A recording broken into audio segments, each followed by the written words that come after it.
ವೀಕ್ಷಕರೇ, ನಾಳೆ ವಿಶೇಷ ಮಂಗಳವಾರ ಬೆಳಗ್ಗೆ ಆಂಜನೇಯ ಸ್ವಾಮಿಗೆ ಈ ಒಂದು ವಸ್ತುವನ್ನು ಅರ್ಪಿಸಿ ಈ ಚಿಕ್ಕ ಮಂತ್ರವನ್ನು 11 ಬಾರಿ ಜಪಿಸಿದರೆ ಸಾಕು. ನಿಮ್ಮ ಎಲ್ಲ ಕಷ್ಟ ಕಳೆದು ಇಷ್ಟಾರ್ಥ ಸಿದ್ಧಿಸುತ್ತೆ. ಜೀವನದಲ್ಲಿ ಶತ್ರುಭಯ, ಮಾಟಮಂತ್ರ ಪ್ರಯೋಗ, ಹಣಕಾಸಿನ ಸಮಸ್ಯೆ, ಕೋರ್ಟು ಕಚೇರಿ ಕೇಸು, ಭೂಮಿಗೆ ಸಂಬಂಧಿಸಿದ ಸಮಸ್ಯೆ, ಆರೋಗ್ಯ ಸಮಸ್ಯೆ ಯಾವುದೇ ಇದ್ದರೂ ಕೂಡ ಈ ದಿನ ಆಂಜನೇಯ ಸ್ವಾಮಿಗೆ ಬಹುಪ್ರಿಯವಾದ ಈ ಒಂದು ವಸ್ತುವನ್ನು ಅರ್ಪಿಸಿ ಈ ಚಿಕ್ಕ ಮಂತ್ರವನ್ನು 11 ಬಾರಿ ಜಪಿಸಿದರೆ ಸಾಕು. ಆಮೇಲೆ ನೀವು ಪವಾಡ ರೀತಿಯಲ್ಲಿ ನಿಮ್ಮ ಜೀವನದಲ್ಲಿ ಅನಿರೀಕ್ಷಿತವಾಗಿ ಅಪಾರ ಧನಾಗಮನ, ಶ್ರೀ ಆಂಜನೇಯ ಸ್ವಾಮಿಯ ಸಂಪೂರ್ಣ ಅನುಗ್ರಹದಿಂದ ನೀವು ಬಯಸಿದ್ದೆಲ್ಲ ಸಿಗುತ್ತೆ. ನಿಂತು ಹೋದ ಕೆಲಸ ಪೂರ್ಣವಾಗುತ್ತೆ. ಯಾವುದೇ ಬೇಡಿಕೆ ಇಟ್ಟರೂ ಕೂಡ ಆಂಜನೇಯ ಸ್ವಾಮಿ ನಿಮ್ಮ ಬೇಡಿಕೆಯನ್ನು ಈಡೇರಿಸ್ತಾರೆ. ಇದನ್ನು ಮಾಡಲು ನೀವು ದೇವಸ್ಥಾನಕ್ಕೆ ಹೋಗುವ ಅಗತ್ಯವಿಲ್ಲ. ನಿಮ್ಮ ಮನೆಯಲ್ಲಿ ಆಂಜನೇಯ ಸ್ವಾಮಿಯ ಫೋಟೋ ಇದ್ದರೆ ಸಾಕು, ಅಥವಾ ಶ್ರೀರಾಮನ ಫೋಟೋ ಇದ್ದರೆ ಸಾಕು, ಇದನ್ನು ಮಾಡ್ಬೋದು. ಜೊತೆಗೆ ಆಂಜನೇಯ ಸ್ವಾಮಿಗೆ ಬಹುಪ್ರಿಯವಾದ ಮನೆಯಲ್ಲಿ ಸಿಗುವ ಈ ಒಂದು ವಸ್ತುವನ್ನು ಅರ್ಪಿಸಿದರೆ ಸಾಕು. ಕಲಿಯುಗದಲ್ಲಿ ಪವಾಡ ಶಕ್ತಿಯನ್ನು ಹೊಂದಿರುವ ಈ ಮಂತ್ರವನ್ನು ಕೇವಲ 11 ಬಾರಿ ಜಪಿಸಿ. ವೀಕ್ಷಕರೇ, ಹಾಗಾದರೆ ನೀವು ಏನು ಮಾಡಬೇಕು ಸಂಪೂರ್ಣವಾದ ಮಾಹಿತಿಯನ್ನು ತಿಳಿಸ್ಕೊಡ್ತೀನಿ. ಇದನ್ನು ಮಾಡುವಾಗ ಯಾವ ತಪ್ಪನ್ನು ಮಾಡಬಾರ್ದು, ಯಾವ ಸಮಯದಲ್ಲಿ ಈ ಪೂಜೆಯನ್ನು ಮಾಡಬೇಕು, ಹಂತವಾಗಿ ನಿಮಗೆ ಸಂಪೂರ್ಣವಾದ ಮಾಹಿತಿಯನ್ನು ತಿಳಿಸ್ಕೊಡ್ತೀನಿ. ಯಾರು ಕೂಡ ಸ್ಕಿಪ್ ಮಾಡಬೇಡಿ. ಸ್ಕಿಪ್ ಮಾಡಿದರೆ ಮಿಸ್ ಆಗುತ್ತೆ.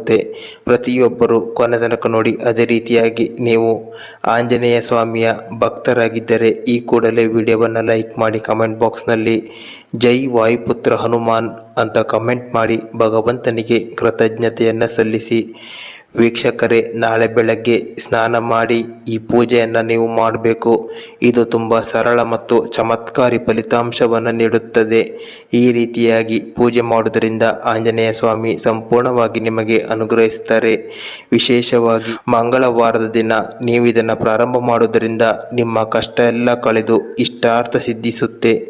ಇಲ್ಲಿ ನೀವು ಪೂಜೆ ಮಾಡುವಾಗ ಆಂಜನೇಯ ಸ್ವಾಮಿಯ ಯಾವುದಾದರೂ ಒಂದು ಫೋಟೋ ಅಥವಾ ಶ್ರೀರಾಮನ ಫೋಟೋ ಇರಬೇಕು. ಇಲ್ಲಿ ನೀವು ವಿಶೇಷ ಫಲವನ್ನು ಬಯಸುವುದಾದರೆ ಆಂಜನೇಯ ಸ್ವಾಮಿಯ ಬೇರೆ ಬೇರೆ ಫೋಟೋವನ್ನು ಪೂಜಿಸಬಹುದು. ನೀವು ಮನಸ್ಸಿನ ಶಾಂತಿಯನ್ನು ಬಯಸುತ್ತಿದ್ದರೆ ಧ್ಯಾನ ಭಂಗಿಯಲ್ಲಿರುವ ಹನುಮಂತನ ವಿಗ್ರಹ ಅಥವಾ ಫೋಟೋವನ್ನು ಪೂಜಿಸಬೇಕು. ಅದೃಷ್ಟ, ಸಂತೋಷ ಮತ್ತು ಸಮೃದ್ಧಿಯ ಸಾಧನೆಗಾಗಿ ಬಜರಂಗ ಬಲಿಯ ಪಂಚಮುಖಿ ಹನುಮಂತನ ಚಿತ್ರವನ್ನು ಅಥವಾ ಫೋಟೋವನ್ನು ಪೂಜಿಸಬೇಕು. ಜೀವನದಲ್ಲಿ ದೋಷಗಳು ಮತ್ತು ಅಡೆತಡೆಗಳನ್ನು ತೊಡೆದು ಹಾಕಲು ಪರ್ವತವನ್ನು ಕೈಯಲ್ಲಿ ಹಿಡಿದಿರುವ ಹನುಮಂತನ ಚಿತ್ರವನ್ನು ಅಥವಾ ವಿಗ್ರಹವನ್ನು ಪೂಜಿಸಬೇಕು. ಯಾವುದೇ ವರ ಅಥವಾ ಯಶಸ್ಸನ್ನು ಬಯಸುವುದಾದರೆ ಆಶೀರ್ವಾದದ ಭಂಗಿಯಲ್ಲಿರುವ ಹನುಮಂತನ ಫೋಟೋ ಅಥವಾ ಮೂರ್ತಿಯನ್ನು ಪೂಜಿಸಬೇಕು. ಇನ್ನು ಆಂಜನೇಯ ಸ್ವಾಮಿಯನ್ನು ಪೂಜೆ ಮಾಡುವಾಗ ಶುದ್ಧಾಚಾರವಾಗಿ ಸ್ತ್ರೀ ಪುರುಷರು ಯಾರೇ ಇರಲಿ ತನುಮನ ಶುದ್ಧವಾಗಿ ಪೂಜಿಸಬೇಕು. ಇದನ್ನು ಬೆಳಗ್ಗೆ ಸೂರ್ಯೋದಯ ಸಮಯದಲ್ಲಿ ಅಥವಾ ಬ್ರಾಹ್ಮಿ ಮುಹೂರ್ತದಲ್ಲಿ ಜಪಿಸಬೇಕು. ಅಥವಾ ಸಾಧ್ಯವಾಗದೇ ಇದ್ದವರು ಸಂಧ್ಯಾ ಸಮಯದಲ್ಲಿ ಗೋಧೂಳಿ ಮುಹೂರ್ತದಲ್ಲಿ, ಅಂದರೆ ಸಂಜೆ 5 ಗಂಟೆಯಿಂದ 7 ಗಂಟೆಯ ಒಳಗೆ ಆಂಜನೇಯ ಸ್ವಾಮಿಯನ್ನು ಪೂಜಿಸಬೇಕು. ನೀವು ಬೆಳಗ್ಗೆ ಎದ್ದು ಸ್ನಾನ ಮಾಡಿ ಶುಭ್ರವಾದ ಬಟ್ಟೆಯನ್ನು ಧರಿಸಿ ದೇವರ ಕೋಣೆಯನ್ನು ಶುದ್ಧ ಮಾಡಿ ಆಂಜನೇಯ ಸ್ವಾಮಿಯ ಫೋಟೋವನ್ನು ಶುದ್ಧ ಮಾಡಿ ಇರಿಸಬೇಕು. ನಂತರ ಆಂಜನೇಯ ಫೋಟೋಗೆ ಅಥವಾ ಮೂರ್ತಿಗೆ ಕುಂಕುಮದಿಂದ ತಿಲಕವನ್ನು ಇರಿಸಬೇಕು. ನಂತರ ಆಂಜನೇಯ ಸ್ವಾಮಿಗೆ ಬಹುಪ್ರಿಯವಾದ ಮತ್ತು ಸಾಕ್ಷಾತ್ ಶ್ರೀರಾಮ ನೆಲೆಸಿರುವ ತುಳಸಿ ಮಾಲೆಯನ್ನು ಆಂಜನೇಯ ಸ್ವಾಮಿಗೆ ಹಾಕಬೇಕು. ಸಾಧ್ಯವಾಗದೇ ಇದ್ದರೆ ಒಂದು ತುಳಸಿ ಎಲೆಯನ್ನು ತೆಗೆದುಕೊಂಡು ಶುದ್ಧ ಮಾಡಿ ಆಂಜನೇಯ ಸ್ವಾಮಿಗೆ ಅರ್ಪಿಸಬೇಕು. ಆಂಜನೇಯ ದೇವರಿಗೆ ಕೆಂಪು ಹೂ ಅಂದರೆ ತುಂಬ ಇಷ್ಟ. ಹಾಗಾಗಿ ಯಾವುದೇ ಕೆಂಪು ಹೂವಿನಿಂದ ಆಂಜನೇಯ ಸ್ವಾಮಿಯನ್ನು ಅಲಂಕರಿಸಿ. ನಂತರ ಆಂಜನೇಯ ಸ್ವಾಮಿಯ ಎಡ ಮತ್ತು ಬಲಭಾಗದಲ್ಲಿ 2 ಎಳ್ಳೆಣ್ಣೆಯಿಂದ ದೀಪವನ್ನು ಬೆಳಗಿಸಿ ನಂತರ ಆಂಜನೇಯ ಸ್ವಾಮಿಗೆ ಪ್ರಿಯವಾದ ಯಾವುದೇ ಒಂದು ತಿನಿಸನ್ನು ಅಥವಾ ಬಾಳೆಹಣ್ಣನ್ನು ನೈವೇದ್ಯವಾಗಿ ಇರಿಸಿ. ಮೊದಲನೆಯದಾಗಿ ವಿಘ್ನಗಳನ್ನು ದೂರ ಮಾಡುವ ವಿಘ್ನೇಶ್ವರ ದೇವರನ್ನು, ಮಹಾಗಣಪತಿ ಸ್ವಾಮಿಯನ್ನು ಸ್ಮರಿಸಿ. ಓಂ ವಕ್ರತುಂಡ ಮಹಾಕಾಯ ಸೂರ್ಯಕೋಟಿ ಸಮಪ್ರಭ ನಿರ್ವಿಘ್ನಂ ಕುರು ಮೇ ದೇವ ಸರ್ವಕಾರ್ಯೇಷು ಸರ್ವದಾ. ಈ ಮಂತ್ರವನ್ನು ಜಪಿಸಿ ಗಣಪತಿ ಪ್ರಾರ್ಥನೆ ಮಾಡಿದ ನಂತರ ಶ್ರೀರಾಮಚಂದ್ರನ ನಾಮವನ್ನು 3 ಬಾರಿ ಜಪಿಸಿ. ಜೈ ಶ್ರೀರಾಮ್ ಅಂತ 3 ಬಾರಿ ಹೇಳಿ ಆಂಜನೇಯ ಸ್ವಾಮಿ ಹತ್ತಿರ ನಿಮ್ಮ ಕೋರಿಕೆಯನ್ನು ಹೇಳಬೇಕು. ಯಾವ ಸಮಸ್ಯೆ ಪರಿಹಾರ ಆಗಬೇಕು, ಯಾವ ಉದ್ದೇಶಕ್ಕಾಗಿ ಆಂಜನೇಯ ಸ್ವಾಮಿಯನ್ನ ಪೂಜಿಸುತ್ತಿದ್ದೀರಿ, ಆ ಸಂಕಲ್ಪವನ್ನ ಹೇಳಿ ಆಂಜನೇಯ ಸ್ವಾಮಿಯ ಹತ್ತಿರ ಪ್ರಾರ್ಥಿಸಿಕೊಳ್ಬೇಕು. ನಂತರ ಆಂಜನೇಯ ಸ್ವಾಮಿಯ ಈ ಪವರ್ಫುಲ್ ಮಂತ್ರವನ್ನ ಶುದ್ಧವಾಗಿ ಸ್ಪಷ್ಟವಾಗಿ ಈ ರೀತಿಯಾಗಿ ಉಚ್ಚರಿಸಬೇಕು. ಓಂ ಐಂ ಬ್ರೀಂ ಹನುಮತೆ ಶ್ರೀರಾಮದೂತಾಯ ನಮಃ. ಈ ಮಂತ್ರವನ್ನು 11 ಬಾರಿ ಜಪಿಸಬೇಕು. ಸಾಧ್ಯವಾದವರು 21 ಬಾರಿ ಅಥವಾ 108 ಬಾರಿ ಜಪಿಸ್ಬೋದು.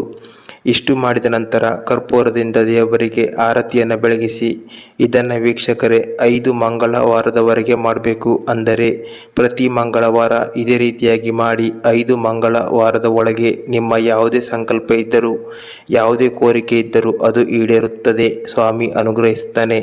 ಆಂಜನೇಯ ಸ್ವಾಮಿಯನ್ನು ನಂಬಿ ಇದನ್ನು ನೀವು ಪ್ರಾರಂಭಿಸಿದರೆ ಸಾಕು. ಇಲ್ಲಿಯವರೆಗೆ ಪರಿಹಾರ ಆಗದ ಯಾವುದೇ ಸಮಸ್ಯೆ ಇದ್ದರೂ ಕೂಡ 5 ವಾರದ ಒಳಗೆ ಪರಿಹಾರ ಆಗುವ ಹಾಗೆ ಸ್ವಾಮಿ ಮಾಡ್ತಾರೆ. ನೀವು ಶ್ರದ್ಧಾ ಭಕ್ತಿ ನಂಬಿಕೆಯಿಂದ ಮಾಡಿದ್ದೇ ಆದಲ್ಲಿ ಖಂಡಿತವಾಗಿ ಪವಾಡ ರೀತಿಯಲ್ಲಿ ನಿಮ್ಮ ಸಮಸ್ಯೆ ಪರಿಹಾರ ಆಗುತ್ತೆ.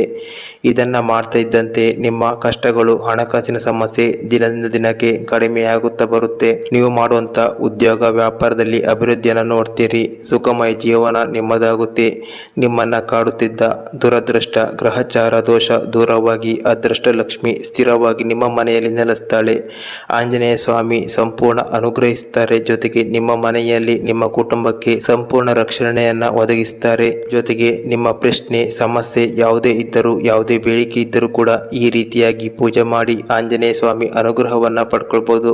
ವೀಕ್ಷಕರೇ, ಈ ಮಾಹಿತಿ ಉಪಯುಕ್ತ ಅನಿಸಿದರೆ ಆದಷ್ಟು ಬೇಗ ನಿಮ್ಮ ಕುಟುಂಬದವರಿಗೆ ಸ್ನೇಹಿತರಿಗೂ ಶೇರ್ ಮಾಡಿ ತಿಳಿಸಿ. ಖಂಡಿತ ಅವರಿಗೆ ಇಷ್ಟ ಆಗುತ್ತೆ. ಇದೇ ರೀತಿಯ ಉಪಯುಕ್ತ ಮಾಹಿತಿಯನ್ನು ಪೂಜಾ ವಿಧಾನವನ್ನು ನಿರಂತರವಾಗಿ ತಿಳಿಸ್ಕೊಡ್ತೀವಿ. ಅದು ಮಿಸ್ ಆಗಬಾರ್ದಂದ್ರೆ ಈ ಕೂಡಲೇ ಸಬ್ಸ್ಕ್ರೈಬ್ ಮಾಡ್ಕೊಳ್ಳಿ. ವಿಡಿಯೋವನ್ನು ತಪ್ಪದೆ ಲೈಕ್ ಮಾಡಿ. ಕಮೆಂಟ್ ಬಾಕ್ಸ್ನಲ್ಲಿ ಪ್ರತಿಯೊಬ್ಬರು ಜೈ ಶ್ರೀರಾಮ್ ಅಂತ ಕಮೆಂಟ್ ಮಾಡಿ. ಧನ್ಯವಾದ.